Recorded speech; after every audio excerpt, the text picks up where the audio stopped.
Okay, class, a very good morning to you all. I hope you all are fine at your home. Please be safe at your home. So, today we start, as you all know, that we have completed our last chapter, and now we will start our next chapter, which is the second chapter, human system. Okay, I'm not just go through your NCRT book because it is more convenient to explain you the chapter by the taking the more appropriate diagrams, because it is all about diagrams and symptoms, and it will be much easy for you to understand all this.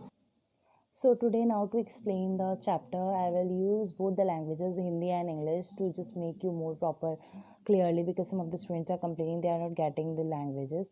So either, although I believe that you should know English and you should just learn about this language, but some of you are complaining. I don't know why, but okay, it's okay. Just go through it, and we will start our topic today. And our topic for now, the first topic, before starting the topic, I just want to just know that how much you know about a human body. So here I go through some of the diagrams, and 1 second. Okay, basically it is a human body. It consisting of, just look the diagram very carefully. It consisting of larynx, and this is about the respiratory system, this is about the heart, this is about the other organs, the reproductive and other. देखिए, हमारी body जो है एक बहुत complex body है. ऐसा हम ये नहीं बोल सकते हैं कि हमारी बॉडी के अंदर सब चीज़ें बहुत ही सिंपलर वे में है. हमारी बॉडी के अंदर सारी चीज़ें बहुत ही कॉम्प्लेक्स वे में दे रखी हैं. ठीक है, तो क्या होता है कि हमारी बॉडी के अंदर आपके अलग अलग सिस्टम के लिए अलग अलग चीज़ें रिस्पॉन्सिबल हैं. फॉर एग्ज़ाम्पल, जैसे कि हमारे खाने के लिए जब व्हेन वी ईट फूड, तो हमारी बॉडी में डाइजेशन होता है और उसके लिए पूरा डाइजेस्टिव सिस्टम प्रेजेंट होता है. रिप्रोडक्टिव सिस्टम है, स्क्रीटरी सिस्टम है, नर्वस सिस्टम है. तो these are the vital functions of our body. मतलब कि ये फंक्शंस हमारे लिए बहुत ज़रूरी है. अगर इनके अंदर कोई डिस्टर्बेंस हुआ तो हमारे ये लाइफ प्रोसेसेस जो होते हैं वो डिस्टर्ब हो जाएंगे. One process is not essential, it is reproductive system. अगर रिप्रोडक्टिव सिस्टम हमारी बॉडी में हो नहीं हो तो it doesn't make any difference, तो दैट्स ओके. बट अगर इसके अलावा कुछ और डिफरेंसेस आते हैं तो that will matter us. Okay, so इसीलिए हमारे क्या होते हैं कि इनके अंदर हमारा ठीक होना बड़ा ज़रूरी है.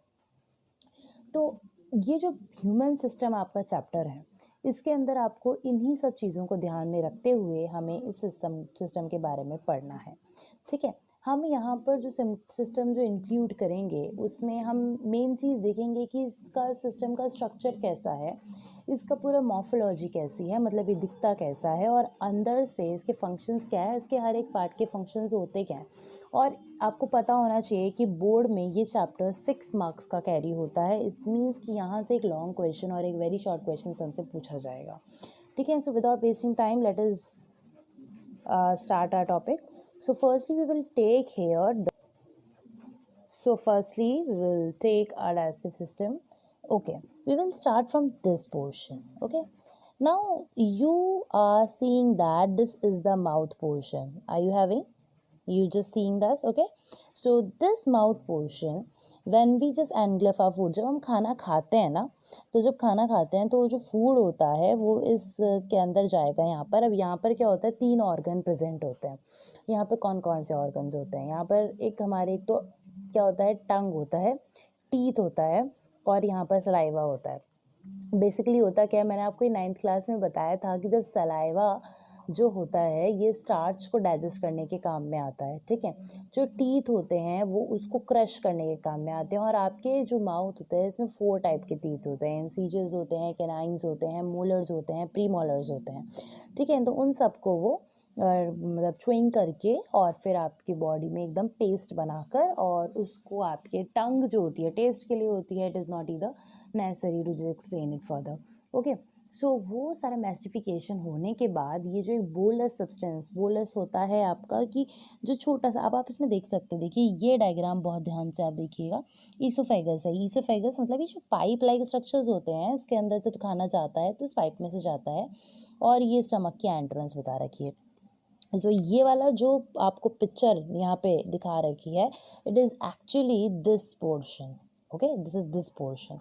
तो जब यहाँ पर फूड एंटर करेगा तो वो एक बोलस सब्सटेंस में होगा। बोलस सब्सटेंस का मतलब ये होता है कि वो एक बॉल, एक प्योर बॉल की तरह होगा। अब जैसे सपोज करो कि अगर एक पाइप में हमने एक बॉल डाल दी, ठीक है, तो क्या वो अपने आप वहाँ से चल जाएगी? Of course not.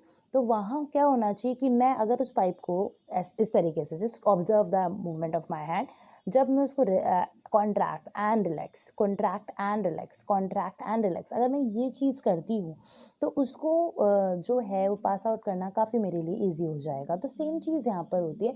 जो आपको ये पाइप दिखाई दे रहा है, ईसोफेगस जिसको हम बोलते हैं, जब इसमें फूड होता है तो वो कॉन्ट्रैक्ट रिलैक्स होके उसको यहाँ से कैरी आउट करके स्टमक तक ले जाता है। Are you getting this stomach, यहाँ पर आपका फूड आ जाएगा। जब यहाँ पर आपका फूड एंटर होता है उसके बाद क्या होगा, यहाँ पर फूड एंटर होने के बाद यहाँ पर 3 गैस्ट्रिक जूसेस होते हैं, which is HCl। Okay, next one is mucus and third one is lactose. ठीक है, अब इनके फंक्शंस क्या क्या होते हैं? देखो, फर्स्टली जो हमारा HCl है, क्या होता है कि हमने जो खाना खाया, may be consisting of bacteria, हो सकता है उसमें बैक्टीरिया हो, तो उसको प्योरीफाइड करना बहुत ज़्यादा ज़रूरी है। इसलिए फॉर प्योरीफिकेशन हम क्या करते हैं, उसके अंदर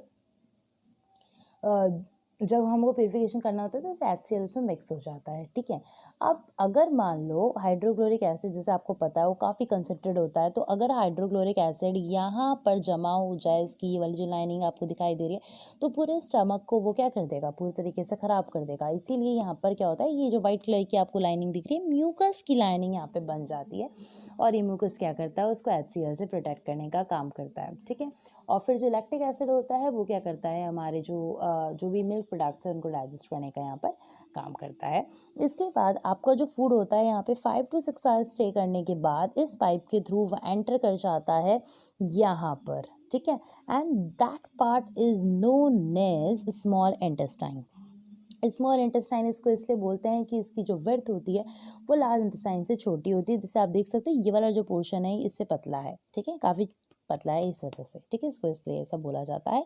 तो that is why it is known as small intestine. Small intestine के अंदर काफ़ी अलग सिक्रीशंस, ऐसे ग्लैंड्स होती हैं जो कि आपके स्मॉल इंटेस्टाइन में कुछ सिक्रीशंस यहाँ से आते हैं। जैसे आपको यहाँ पे लिवर दिख रहा है, गॉल ब्लैडर दिख रहा है, गॉल ब्लैडर से जो होता है बाइल जूस सिक्रीट होगा, यहाँ से इंटेस्टिनल जूसेस सिक्रीट होंगे। ये सारे के सारे जूसेस जो होते हैं ये आपके स्मॉल इंटेस्टाइन में आके मिक्स हो जाते हैं, और आपका जो अलग डाइजेशंस है, जैसे मेल्टोज है और शुगर है, कार्बोहाइड्रेट्स है, फैट्स है, उन सब का डाइजेशन इस वाले पोर्शन में हो जाता है। हम ये मानते हैं कि स्मॉल इंटेस्टाइन के अंदर 70 to 80% डाइजेशन कंप्लीट हो चुका होता है। इतना डाइजेशन होने के बाद आपका जो फूड होता है लार्ज इंटेस्टाइन में ट्रैवल करता है। स्मॉल इंटेस्टाइन, लार्ज इंटेस्टाइन में एक इंपॉर्टेंट चीज़ और होती है जिसे हम बोलते हैं विलायस। यहाँ पर विलाय प्रेजेंट होते हैं, एंड विलाय क्या करते हैं, एब्जॉर्प्शन का काम करते हैं। लार्ज इंटेस्टाइन में मेनली एब्जॉर्प्शन का काम होता है। एब्जॉर्प्शन मीन्स आप कह सकते हो कि यहाँ पर जो भी चीज़ अब तक डाइजेस्ट हुई है उसको एब्जॉर्ब करके और फिर वहाँ तक पहुँचाने का काम लार्ज इंटेस्टाइन के अंदर होता है। यहाँ पर आप देखिए, जो विलाई की मैं बात कर रही थी, ये वो विलाइज है, इन विलाइज के अंदर वो चीज़ आपकी एनगल्फ हो जाती है। ठीक है, फिर अब्जॉर्प्शन के बाद जब एकदम यूजफुल मटेरियल यहाँ से एब्जॉर्ब हो जाता है और जो अनडाइजेस्टेड फूड है which is a total waste, उस वाले पोर्शन, इस वाले जो ये आपको दिख रहा है यहाँ से लार्ज इंटेस्टाइन चालू हो रहा है। ये देखिए, ये चीज़ जो थी स्मॉल इंटेस्टाइन की कनेक्टेड थी लार्ज से।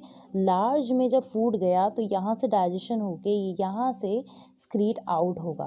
ठीक है, तो this portion responsible for the excretion of the waste product, ठीक है, और द एक्सक्रीटेड प्रोडक्ट, और रेक्टम एंड कोलन में से ये जो वेस्ट प्रोडक्ट होता है बॉडी से एक्सक्रीट आउट हो जाता है, और इसके बाद जो आपका डाइजेशन है वो कंप्लीट हो जाता है। सो इस digestion is mainly consisting of all these things. Firstly it is mouth, then esophagus, then stomach, then small intestine, then large intestine, and come with the this bile juice, gallbladder, and all these. Okay, now I'm just taking the diagram here, and if you have any query about this, अगर आपको इसके अलावा भी कोई problem है, जैसे कि आप अपने बुक में देखेंगे तो उसमें थोड़ा सा एलैबोरेट करके इस पोर्शन को दे रखा है, जो मैंने अभी आपको इतना एलैबोरेट करके नहीं बताया है। तो आपको जो भी प्रॉब्लम हो तो please do share with me.